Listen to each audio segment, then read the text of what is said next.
Nous sommes dans une industrie qui a un réel problème de perception de valeur. Bonjour à tous, bienvenue dans ce nouveau podcast où est-ce qu'on va parler de valeur, mais plutôt de perception. Bruno, bonjour. Salut Étienne. Salut. Ravi de te revoir et de t'entendre. Ben merci. Tu es de retour sur notre podcast XFIT Trends et aujourd'hui on veut parler de perception de valeur. Qu'est-ce qu'on veut dire quand on dit que nous sommes dans une industrie avec un problème de perception? Et j'aime bien qu'on finisse la phrase par perception de valeur. De valeur, oui. Parce que je vais leur dire ce que c'est d'ailleurs. Oui, vas-y. Si on découpe le mot entre va et l'heure, ça a beaucoup de sens. Ouais. C'est pareil avec le prix. Le prix n'a le sens qu'on lui donne. Oui. Et n'a la perception qu'on lui donne. Moi, je reste toujours basique sur le fait de qu'est-ce que tu as envie de donner? Qu'est-ce que tu as envie de vendre? Après, la valeur, elle va augmenter très souvent avec la rareté et l'exclusivité. C'est là où beaucoup de gens font l'erreur ou l'amalgame entre le premium et le luxe. Le luxe, c'est quelque chose qui est exceptionnel, c'est quelque chose qui est plus exclusif, qui est plus rare. Plus c'est rare, plus ça a de la valeur. Parce que moins on en trouve. Oui. Or, aujourd'hui, je le disais, je pense, la fois passée dans l'autre interview que nous avions fait ensemble, tout le monde se jette vers le low cost. Ouais. Pour vendre du Mais low d'où- cost, mais parce ça, qu'on se dit qu'on le vend plus facilement. Mais d'où il faut pas oublier malgré tout. Aujourd'hui, puis je pense qu'il faut pas se leurrer. Aujourd'hui, le client, le grand public peut trouver un programme, un accompagnement avec une app générique sur Internet. Tous les grands influenceurs vont créer des programmes d'entraînement que n'importe qui a accès en tant que tel. Donc, qu'est-ce que tu fais comme différence entre ton premium et toute cette panoplie d'offres qui est souvent très peu cher, en fait, qui est Oui. presque gratis? Qu'est-ce que je fais? Surtout, je tombe pas dans le piège. Oui. Parce que c'est un réel piège. Aujourd'hui, si tu savais le nombre de fois où sur les réseaux je vois, encore hier, je lisais sur Facebook, un coach qui cherchait des conseils parce qu'il voulait utiliser une plateforme pour vendre des coachings en ligne. Oui. Alors, on me demande souvent, Bruno, t'as pas peur pour ton métier parce que avec la digitalisation? Alors non, je n'ai pas peur et oui, ça me sert très bien parce que justement, ça me donne de la valeur ajoutée, parce que ça me complémente, Ça me sauve mais ça du me ne temps. remplace Ouais. pas. Et en fait, aujourd'hui, c'est ça. Les coachs, est-ce qu'ils veulent réellement coacher? Quand je fais du coaching en ligne, je fais de la programmation en ligne. Oui. C'est pas du coaching. Je reviens à la base du mot coaching, c'est de l'accompagnement. Je peux pas accompagner une personne quand je lui envoie son programme à distance et on verra bien comment elle le fait. J'en connais même qui disent « Fais-moi des photos ou une petite vidéo quand tu le dis, fais l'exercice, je te dirai si c'est bien ou pas. » Mais c'est quoi?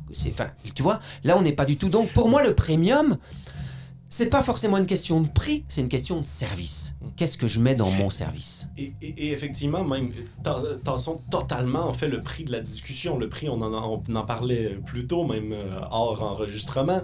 Le prix est complètement secondaire. L'enjeu aujourd'hui de notre milieu, de notre domaine, c'est qu'il n'offre rien en fait, en grande partie normalement, de différent par rapport à toutes les plateformes qu'on vient de parler, qu'ils font automatiser. Combien de personnes vont nous demander chez XFIT de développer la fonctionnalité de marketplace, vente de programmes en ligne? Oui. Donc, un coach puisse créer un programme et le publier sur Internet et espérer que plusieurs personnes l'achètent. Ouais. Mais c'est une vraie vague, en fait. Les coachs veulent vraiment aller vers là. Alors en fait, Étienne, dans les années 80, on avait 200 messages publicitaires qui nous passaient par jour devant les yeux. Ouais. Aujourd'hui, il y en a entre 1200 et 2200. Et je pense sincèrement, on va rester sur le sujet du coaching puisque c'est ça qui nous préoccupe aujourd'hui, les coachs, c'est le sujet de la discussion. Je pense sincèrement qu'aujourd'hui, les coachs ne savent plus où aller, ne savent plus vraiment quoi faire, comment faire. Quoi vendre? Exact. En fait, ils se laissent tirer vers le bas par tout ce qu'on voit et automatiquement, l'humain, et je vais expliquer pourquoi, l'humain se dit, si c'est pas cher, ce sera forcément plus facile à vendre. Oui. Grossière erreur. Même la pire. Je vais citer 2 marques de voitures. Ou Apple. Dacia, Oui. Dacia par exemple. Est-ce que tu connais le bénéfice qu'ils font en moyenne sur l'achat d'une voiture? Non. 121 €. Est-ce que tu connais le bénéfice que Porsche fait sur une Ça doit être voiture 50% en du moyenne. prix. 21 000 euros. 21 000 euros. Est-ce qu'on vend moins de Porsche? Non. Depuis 2017, nous sommes en 2023, depuis 2017, Porsche ne fait que croître ses chiffres. Ils sont rentrés en bourse, ils ont une cote qui ne cesse de croître. Donc en fait, aujourd'hui, la plupart des coachs qui tombent dans le piège de vouloir vendre moins cher pour croire vendre plus, et c'est l'inverse totalement qui se passe, en fait, c'est très dangereux parce que le coach est en train de scier la branche sur laquelle il était assis. Ouais. Avant, on disait, moi je me rappelle, ça fait plus de 20 ans que je fais du personal training. Quand j'ai commencé en Belgique, ma famille, mes amis me disaient « Mais Bruno, t'es complètement dingue, ça va jamais marcher ton truc. Ici, il n'y a pas de stars, il n'y a pas de professionnels de haut niveau sport. Ça va jamais marcher, c'est un truc de riche. En un mois et demi, mon agenda était full. Ouais. » Et donc, en fait, aujourd'hui, la perception de valeur, elle vient d'où, Étienne? C'est très simple.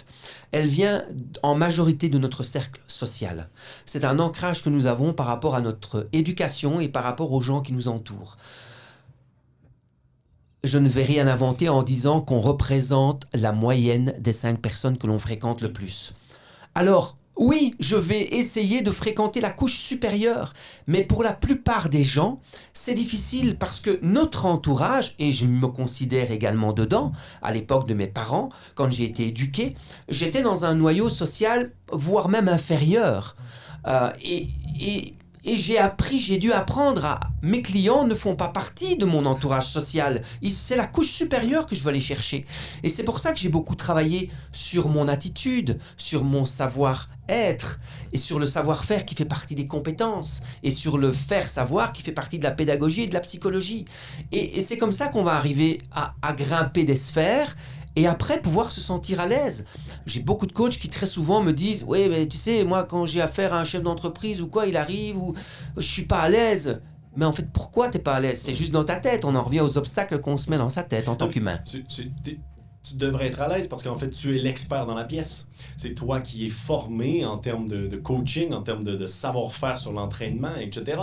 Mais en même temps, puis on les connaît, nous, les chiffres chez XFIT, parce que les gens font des tests physiques dans XFIT. Mais le test physique, on parlait d'évaluation posturale que tu connais bien, mais c'est même pas 20% en fait des clients qui ont réellement un test physique avant qu'on fasse un programme. Ouais. C'est encore très commun, donc dans 80% des cas, où est-ce qu'on va générer un programme d'entraînement avant même d'avoir fait un test physique. C'est bien la preuve qu'on est loin d'être dans le premium. Hein? Oui. Parce que le premium... Oui, parce que là, on parle pas de prix. Non, c'est ce que j'allais dire. On parle juste de qualité. Quelle attention. De perception. Exactement. Quelle qualité je mets. Et en fait, c'est ça. Aujourd'hui, il est tellement simple de créer la différence. Il est tellement simple de se différencier juste en faisant notre métier réellement. C'est vraiment... Alors après, il faut se poser une question. On en revient à quelque chose de très simple, peut-être trop basique pour cette interview, je ne sais pas, mais le pourquoi. Pourquoi fais-tu ce métier réellement? Parce que si vraiment tu fais ce métier pour amener l'autre à une meilleure qualité de vie au quotidien, ben ça va passer par des tests posturaux, ça va passer par un encadrement où on va parler de plein de choses, où il va se faire accompagner aussi avec l'application, avec tout. Et souvent, on va dire que le client arrive avec le besoin, non mais moi j'ai 60 €, je veux un programme.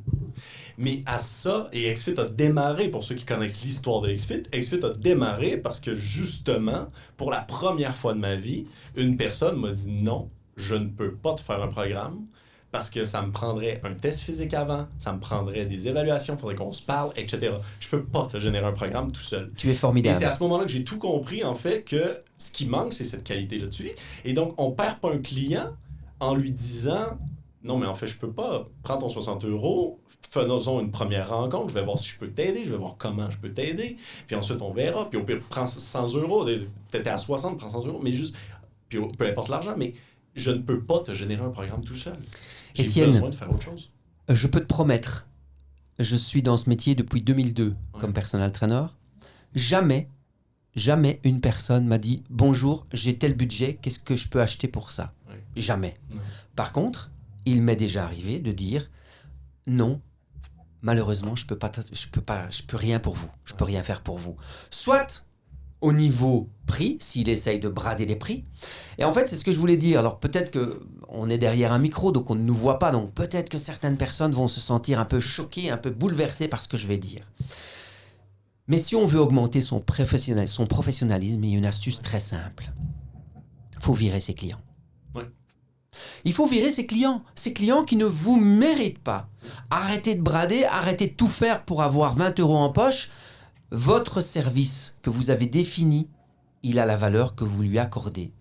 Si vous n'arrivez pas à faire passer le message de cette valeur, soit vous n'avez pas bien compris ce que vous faites et vous n'arrivez pas à l'expliquer, ou soit la personne n'a pas une bonne perception de ce que vous allez lui apporter et de quelle manière vous allez l'inspirer. Je vais reprendre, j'ai parlé avec les voitures, on va continuer dans les voitures. Ferrari vient de virer Justin Bieber. Okay. Ils l'ont viré du fichier client Ferrari. Plus jamais il pourra acheter une nouvelle Ferrari. Simplement parce qu'il roule comme un dingue et qu'il fait plein de conneries avec sa bagnole et que ça donne une mauvaise image de Ferrari. Ferrari vire ses clients. Nicolas Cage vient d'être viré du fichier de Ferrari parce qu'il a eu des problèmes d'argent et il a vendu sa Ferrari trop bon marché. C'est pas bien pour l'image de Ferrari. Donc voilà, est-ce que vous voulez, je le dis souvent dans mes conférences, est-ce que vous voulez être une Peugeot, pardon, je suis en France, ou est-ce que vous avez envie d'être une Ferrari ? Voilà, c'est tout. Qu'est-ce que votre client a envie ? Moi, je peux vous assurer que le budget est la dernière chose à laquelle pense votre client. Et donc, vraiment, quand on dit juste attention, quand on parle d'être une Ferrari et non une Peugeot, désolé Peugeot, mais on parle pas du tout en termes de prix. On parle en termes d'expérience client, en termes d'expérience d'achat, tout simplement, en termes d'expérience quand tu retournes faire un changement d'huile, on parle en termes d'expérience. Exactement. Donc, une fois qu'on dit ça, oublions le prix, je veux même pas en parler. Une fois qu'on dit ça, donc, qu'on est dans un monde avec un problème de perception de valeur, un domaine, une industrie avec un problème de perception de valeur, on fait des tests physiques et tout est bon. C'est tout. C'est juste ça qui nous manque. C'est quoi qui nous manque?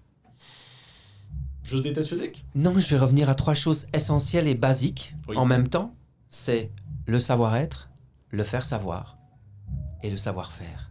C'est tellement des mots simples qu'aujourd'hui, je suis sûr qu'au Fitex... Écoute Étienne, l'année dernière, au Fitex, si tu savais le nombre de personnes qui sont venues me voir en me disant « J'ai adoré votre conférence, ça m'a parlé, c'est incroyable, je vais m'inscrire à votre formation. Là, je ne peux pas la faire parce que les dates que vous proposez ne me correspondent pas. » Et je suis sûr, d'ailleurs, je vais leur demander ce week-end qui était là l'année dernière et qu'est-ce qu'ils ont fait depuis. Qu'est-ce qu'ils ont fait depuis? Certaines personnes, je suis sûr, sont allées peut-être faire des formations techniques. Techniques pour apprendre mieux le soulevé de terre, pour pouvoir prendre plus lourd. Mais après, je veux remettre les choses dans le cadre. On ne peut pas aujourd'hui en vouloir, et Dieu sait si on ne vous en veut pas les coachs, évidemment, mais ce n'est pas leur faute, c'est la faute de l'enseignement. Alors, ce n'est pas leur faute jusqu'à une première étape, puisque l'enseignement aujourd'hui est obligatoire. Qu'est-ce qu'on fait dans un BPGEPS? Haltérophilie et toutes des choses comme ça. Et l'aspect technique. L'aspect technique, mais avec du poids, avec... Est-ce que c'est ça qu'ils vont faire demain à coacher? Les gens, ils vont dire, oui, un gars de 18 ans, mais lui n'aura pas l'argent pour payer ce que tu vas offrir comme service. En fait, je disais que c'était leur faute jusqu'à une première étape, parce que la première étape, c'est que l'enseignement est obligatoire pour faire ce métier. Jusque-là, on est d'accord. Par contre, l'apprentissage, il va de notre propre responsabilité. De continuer. L'apprentissage, c'est après l'enseignement obligatoire pour avoir ma 4 Pro, qu'est-ce que j'en fais? Qu'est-ce que je vais apprendre réellement? Jusqu'où je suis conscient de ce qui me manque pour que je puisse vraiment être épanoui dans mon métier de coach et pas devoir aller faire Uber Eats pour pouvoir... Mais j'en connais qui le font, Étienne. Non, mais je suis d'accord. Je suis triste de ça parce que je connais des gens avec un potentiel réel de coach, mais malheureusement, ils n'ont pas encore compris qu'il leur manque des outils. Et c'est là où le côté enseignement blesse, parce que les gens se disent « j'ai ma carte pro, donc je suis pro, donc je sais ce qu'il faut faire. » Non, mais non. On est d'accord. On en est très loin. C'est 50% du métier. Je pense qu'on a fait un bon tour quand même, mais si je peux résumer en tant que tel, on ne parle pas de prix. Oui. Pas important. Non. On parle de distinction, de perception de valeur. Donc, surtout, de ne pas essayer de faire un programme le plus bas prix possible, avec le moins de services possible. Surtout pas. Le coach ou l'entraîneur doit vendre son service. Ben oui, parce que sinon, il dévalorise son métier. Exact. Et même si c'est une fois par 3 mois, un suivi une fois 3 mois, peu importe, mais au moins c'est un service, un vrai suivi. Et donc, on va malgré tout aller chercher une catégorie moins onéreuse de service, mais on va malgré tout offrir le service. Et je dirais de faire attention... J'hésite quand même. Parce qu'une fois qu'on a dit le prix, on a dit la qualité, le service, je dirais de pas offrir quelque chose qu'on trouve partout en tant que tel. Les apps génériques. C'est ça. C'est ça. Ces choses, d'aller dans de la qualité, dans quelque chose qui est plus unique, qui est plus Ouais, tout à fait. palpable, en fait. Alors, moi, je vais le dire parce que toi, évidemment, tu n'es pas bien placé pour le dire. Moi, je peux le dire parce qu'avec avec l'équipe de Body Concept Training, on a quand même plus de 60 coachs sur la France, Ouais. Belgique et Luxembourg. On utilise l'application XFIT. Mais non, mais c'est vrai, parce que ça aide, parce que ça nous facilite la vie et surtout aussi parce que ça met une valeur ajoutée. Quand tu montres ça à la personne, que tu lui dis qu'elle va avoir l'application, qu'elle va le télécharger et tout, c'est une valeur ajoutée. Et oui, évidemment, je peux très bien lui dire à une personne qui n'a pas le budget pour se voir 2 ou 3 fois par semaine, bah, je peux la suivre à travers l'application, mais la voir une fois en présentiel par semaine, et puis me complémenter par l'application. Mais alors, tout à l'heure, quand tu disais on ne parle pas de prix, oui, d'accord. On vend quand même du service, oui, d'accord. Sauf si le personal trainer est bien dans ses pompes et qui dit, moi, je sais ce que j'offre. Je te donne mon cas, moi, je sais les services qu'on offre. Je ne suis pas prêt à vendre. J'ai pas envie de perdre mon temps Non. à vendre des choses qui ne m'intéressent pas de vendre. C'est pas 10 € de plus qui va faire que je vais grandir.